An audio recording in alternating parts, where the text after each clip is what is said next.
Hi there, this is my third video on my road to doing an Ironman 70.3 in 2023, and this is my review of the marathon swims.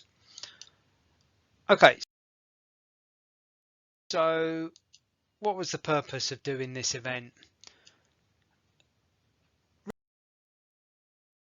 Really, it was initially to improve on my abysmal performance from 2018, where I did a really rubbish time that I wasn't really happy with. Secondly, it was really to see if my swim technique has improved from in the last year. I've been doing some group swimming lessons, which have been really good at my local pool, got a really good teacher. And finally, it was to do a challenging last event to sign off for 2022. Okay, so what marathon swims? So this is it's the one I did is the 5K, which is a 5,000 meter pool swim made up of 1,000 laps, not 5,000 pounds. But there are other distance, a 1K and a 10K. It's held at the London Aquatic Centre at Stratford. That's the 2012 Olympic pool. It's a 50 metre pool where you start basically on the right hand side, you go down and back on the 50 metre lane, so that's 100 metres per lane. You dip under the rope and you go and do it again, and you do it 10 times and you move across from right to left. So once you've done 1,000 metres, so you've done the 10 laps, you get out, you exit the pool and you go back to the start, and you do this 5 times. There is a transition area where you can have a drink and some food, but you have to bring your own before you re-enter the pool. And just for you, there's the web address there. There is a short video on explaining it. Okay, so things to bear in mind. It is a popular event, and there was a ballot system in the 2022. I did register my interest, and so I got in straight away, so that was good. As I said, there's varying distances on the day, 1K, 5K and 10K, and they all start at different times. It's a 50 metre pool, which is very different. I found it very different to swimming if you only do a 25 metre pool, which is the one I use locally. It feels bigger. It really does. There are some rules and etiquette that you do need to follow. Some people don't. They say that they do enforce them, but to be honest, I didn't see any of that. I'm not quite sure whether it's just for bluster. There is one of the main things is you can't overtake in the last 5 meters when you get under the flags. I could count 4 or 5 times when people did that to me, so they didn't do it. You do need to refuel on the swim, so it's good to utilize transition, but you don't hang around in there too long. I was in and out, had a little break, just made sure I had a drink, something to eat, used a gel, but you don't hang around in there. The lanes do become a bit congested at times. I would say that they were getting a bit full up, but they do space it out, but it does depend on the speed of the other swimmers.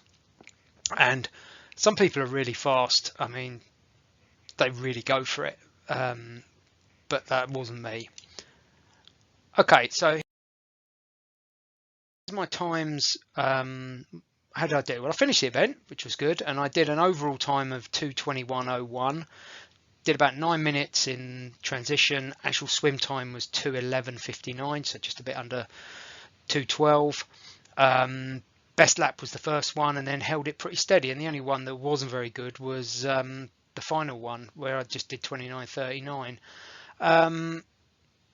Interestingly, on the left hand side are my times from 2018. Now, I didn't swim very fast, and I did mostly breaststroke in 2018, so you can see there we were over 30 minutes for each bit, and we did sort of just slug away at it. Okay. So on reflection, what went well? And there's me with my medal. Hurrah, another medal for the collection. So I did a really good time for me. Yeah, not everyone swims as fast. A lot of people can swim faster than me, I admit that, but that was a good time for me. Did all the lengths front crawl. Didn't go to breaststroke, which was really good. Did get my nutrition right. I had I had a drink with some energy drink. I had a SIS energy gel, which is the brand I use, and that was good. And I had a protein bar, one of my favorite ones, and did get that right, did eat that, did get used, did have a drink, which was good. And because I started at 2 o'clock, I got a very set bodies clock. I did take something with me in a flask. I had some hot pasta, and that was really good. So I did get all my nutrition right. Steady pace on all sets, no big fade, apart from the last one, which I think I'm not quite sure what happened there. Maybe I just held back a little bit, but I was really pleased with that.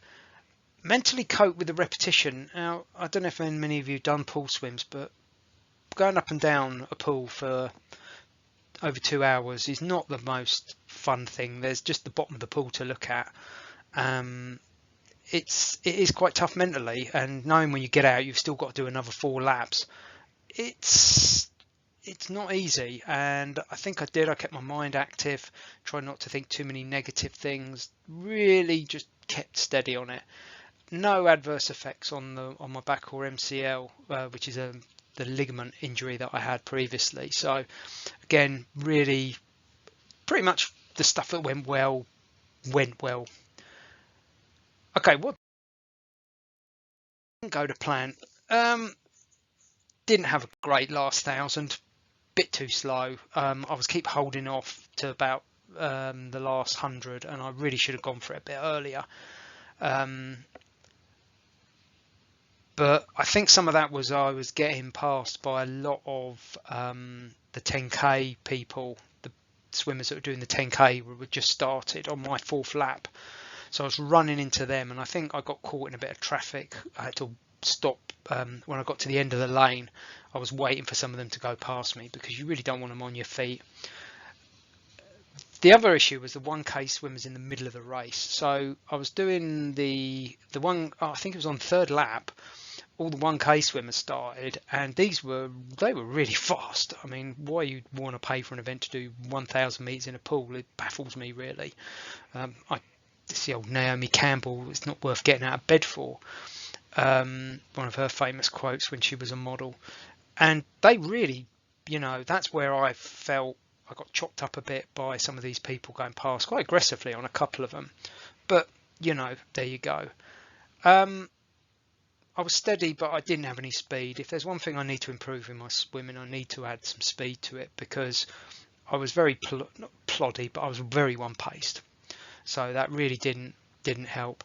And the final thing that sort of didn't go to plan was getting out of the event. Unfortunately, it was on the same day as West Ham were playing Leicester, and I got out, I got finished, dressed, and out of the event just as everyone from the London Stadium was coming out of the game, and they'd lost 2-0.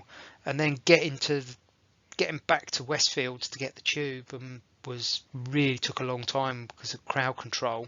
And then when I got to Westfields, it was just horrendous. So I decided to wait and have a look around the shops, but that was absolutely packed as well, and I couldn't even get something. The queues to get something to eat were mad.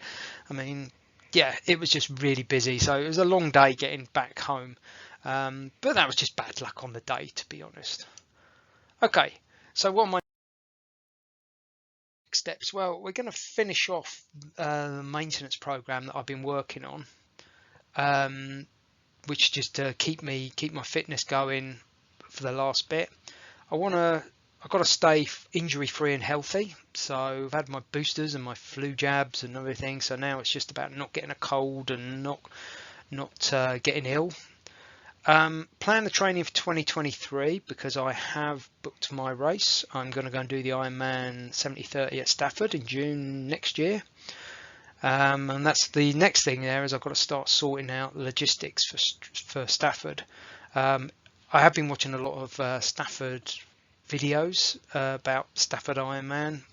Lots of stuff about Ironman, about the price of them. Yes, it's hideously expensive, but And I'm sure people go, oh, there are better Ironman races. Yeah, there probably is, but you could say that about London, or when you're doing marathons, you know, London isn't always the best race. There are other good races to do, but the kudos to doing London is quite good. I want to do an Ironman race.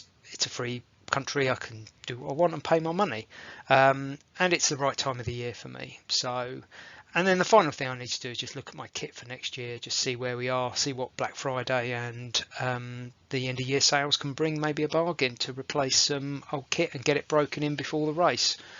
So overall, yeah, Marathon Swims was good. That was my last event of the year. So we move on now to doing some more training and sorting out some